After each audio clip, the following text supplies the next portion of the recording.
Howdy guys. I got a lot of comments regarding my paint booth on a recent post, and people asking how I came up with the idea. Most of this stuff, the ideas I got off the internet, and I just cobbled it with a couple of my own design ideas, some features that I wanted. This video is more just an overview of how I put stuff together rather than just how to build your own. So hopefully it'll give you some ideas if you decide to do your own paint booth. I've had this paint booth for a couple of years now, and it's worked great. So we'll go ahead and start off with the very heart of it, which is going to be the inline bilge blower. Now this is a boating blower that's spark-proof and explosion-proof. It's right here. It's 12 volt DC and draws 2.5 amps and has a 3-inch input and output. And you can usually get this at Amazon or any boating place, and they're surprisingly inexpensive. You'll usually be able to find them for under $30. Attached to the output, I wired in a simple lamp cord that has an inline switch, and then the other end I used a DC power jack. And this DC power jack hooks into a simple laptop AC adapter. This AC adapter again is pretty cheap, and the output on this is 12 volt 5 amps, so plenty of power to work the blower. Attached to the blower, I have 3-inch hose on each side, flexible, and I chose to use a sewer hose that is available for RVs, or if you're overseas, they're called caravans. I chose a sewer hose because it was a little more durable than some of the vinyl vent hoses that you can get. However, you can use the simple vent hoses that you can find for like bathroom vents or even dryers. Attached to each end of the hose on the other side are 2 air duct mounting plates. And these mounting plates are just high impact plastic and just simply attached with hose clamps. That takes care of the blower part of it. The next is the booth itself. The booth is it's a Sterilite container, a simple storage container. It's 64 quart. I chose to go with a clear container because I wanted as much ambient light to come in as possible. One of the things I noticed with this type of container is that you'll notice it's sloped on each side.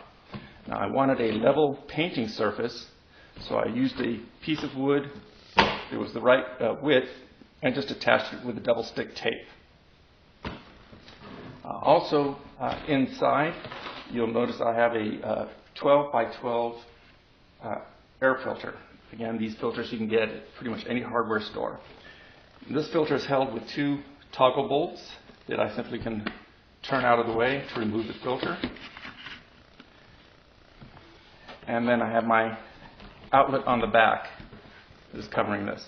The reason I have the paper filter is, as you can see, it does pick up quite a bit of paint particles, and I'd rather have it show up on this disposable filter than on my window screen when I have this in operation.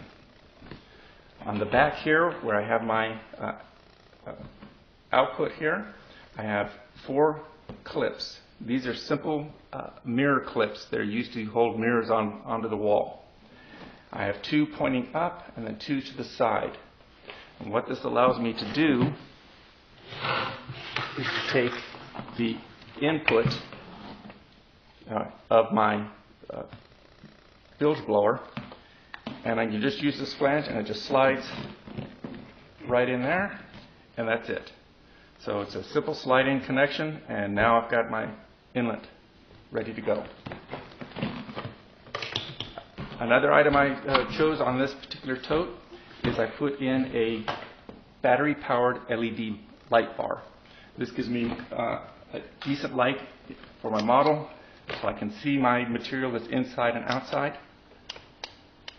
And the reason I chose this light bar is that it has a remote, and I wanted the remote because I don't want to have to fiddle turning an on and off switch while I have a freshly painted model here.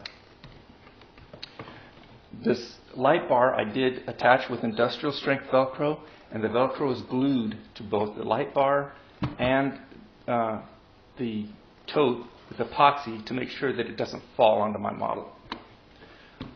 The other item that I chose with this particular tote is that it has clips here for the lid. And the reason I wanted clips is because this way, after I've painted my model, I can leave it right in the paint booth, cover it. I just put 2 clips there, and now it's sealed, and the clips allow me to take the cover on and off without having to move the whole paint booth much at all, and that way the model stays pretty stationary.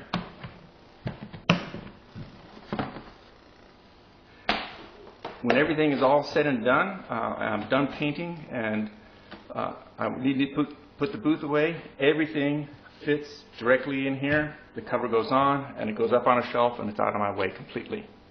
So it makes a very nice portable unit, and like I said, I've used this for several years, and I've never had a problem with it. Before I end this video, I'll do one other quick shot of it actually in operation so you can see how it looks in the window. I forgot to mention also, on one side of the output side of the vent pump, the adapter bracket is actually attached to a piece of wood here. This wood goes in my window track, and then I just close the window on top of it, and that keeps it in place. I don't have to clamp it or anything else, just closing the window on it keeps it nice and tight in the track.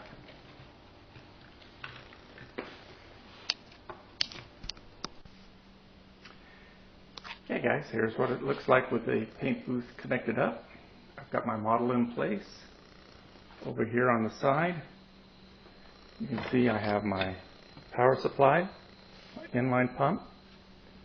Inlet is all connected into the brackets, comes around, output is coming through, and this goes right into my window frame. So all it is to close it, and it's completely in the frame. Got my switch right here, inline switch, and to turn it on, well, first off, let's go and turn on the light. So now we have a little more light on the model, and then just a matter of flipping the switch.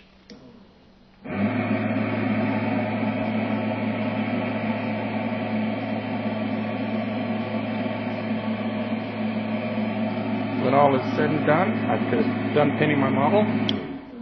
Turn off my switch,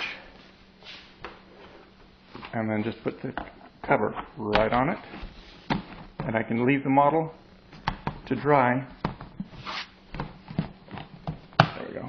And leave it to dry right in the paint booth, and now it's protected from any dust, contamination, and just leave it as is. I can even at the same time disconnect my inlet, because again, I'm protected from any dust because of this filter. And that's it. So I hope you found this helpful.